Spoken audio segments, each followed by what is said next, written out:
Normalmente quando a gente está negociando e a gente vai lançar uma proposta, a gente costuma focar ela nos benefícios que essa proposta pode trazer para o outro. E acaba que por muitas vezes isso não dá certo. Isso tem a ver com um conceito chamado de aversão à perda. Veja, você tem um trabalho desenvolvido em 1979 pelo Daniel Kahneman, que é um psicólogo que ganhou com esse trabalho o Nobel de 2002 de Economia. Essa aversão à perda é um conceito que faz parte de um trabalho maior desse autor, que é a teoria do prospecto. E basicamente, esse conceito, ele fala que as pessoas, elas sentem de forma mais intensa, de forma mais significativa, uma perda do que um benefício.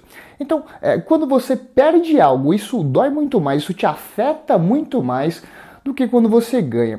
De modo que se alguém falar que você tem chance de perder, isso vai te afetar de forma mais forte, de forma mais vívida. Se falar de um benefício que você pode ganhar, isso talvez não te afete tanto.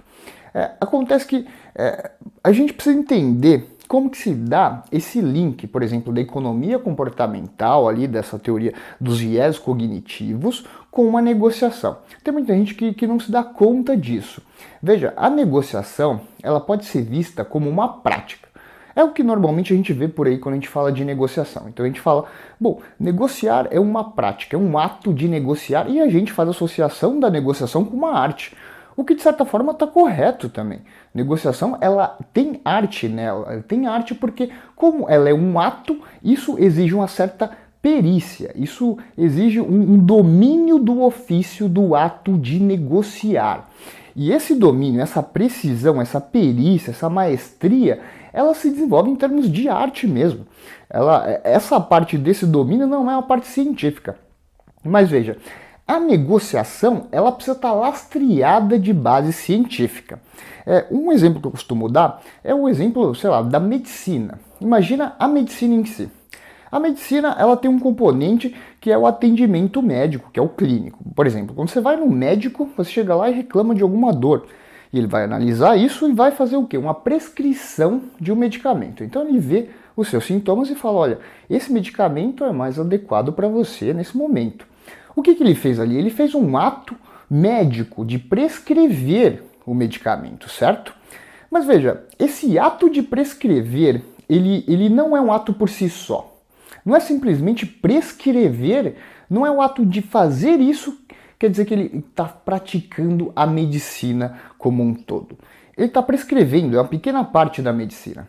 Isso não é a medicina como um todo, porque para fazer a prescrição de um medicamento que vai ali combater uma possível doença que você tem, ele precisa ter uma base científica, certo? Ele precisa saber do que ele está falando. Ele precisa ver, por exemplo, se você está com uma gripe, ele vai te direcionar um medicamento para essa gripe, com uma virose para virose.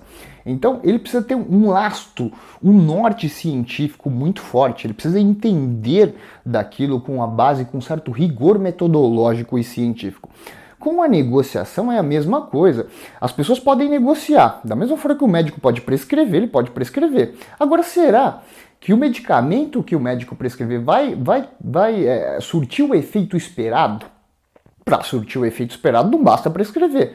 Ele precisa ter um rigor científico, a base precisa estar muito sólida, ele precisa ter um laço científico.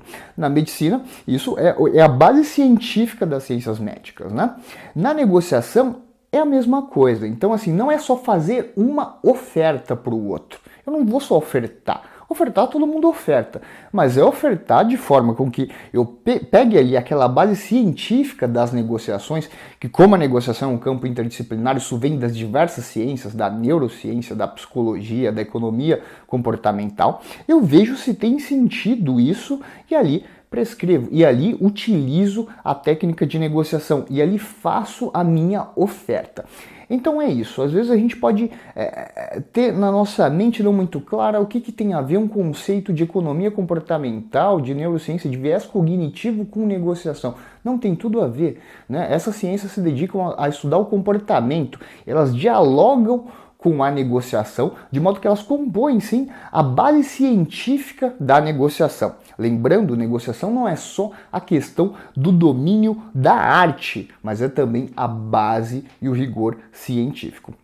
Isso colocado, vai ficar muito claro que a gente, quando faz o processo de negociação, a gente tem que, de certa forma, se sustentar nessa base científica. E é isso que eu trago nesse conteúdo. Então, quando você for lançar uma proposta, você tem que pensar nesse conceito de aversão à perda. Pense que o outro vai doer muito mais no outro o fato dele perder algo do que o fato dele ganhar. O fato dele ganhar não vai afetar tanto quanto o fato dele perder algo. Tá, mas como que a gente consegue, então, pegar esse conceito e aplicar na negociação? Veja, aversão à perda. Quando você estiver negociando, isso pode ser diversas coisas. Você pode estar negociando, por exemplo, se for um corretor de imóveis, você pode estar negociando um imóvel. Quando você está ali com o cliente, você, de certa forma, vai mostrar para ele que aquele imóvel precisa ser dele, que aquilo é tão interessante, de forma até que ele imagine ele dentro daquele imóvel, no dia a dia dele. Por exemplo, se ele tiver filhos e tiver uma varanda, você vai imaginar o filho dele nessa varanda e como que vai ser lá o domingo com os filhos. Faça ele idealizar esse processo. Ele idealizando esse processo, ele de certa forma ele vai vivenciar isso mesmo que em termos de imaginação ali. E no momento que ele vivenciar isso, ele vai querer que isso se realize. E no momento que ele vê que talvez não se realize, ele vai perder. Então, veja que o conceito de aversão à perda, ele está ligado também a essa questão de idealização das coisas, não só a perda no concreto, mas nesse aspecto mais aí subjetivo da questão.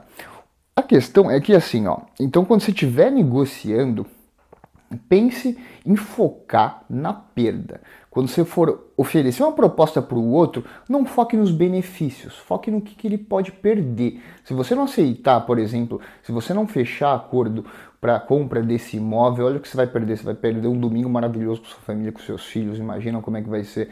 Se você estiver comprando, uma pessoa estiver comprando um vestido, você vai falar, olha, esse vestido, você num determinado evento, né, numa determinada situação com esse vestido, nossa, ia ser muito bom. Fomenta isso, faz de modo que a pessoa consiga imaginar isso, de modo que seja tão vívido, tão real, que se aquilo se não se concretizar, ela vai acabar perdendo. Então, até o benefício de algo pode ser passado comunicativamente para o outro como talvez uma perda. Faça esse exercício no processo de negociação, quando você estiver lá principalmente formulando a proposta para o outro.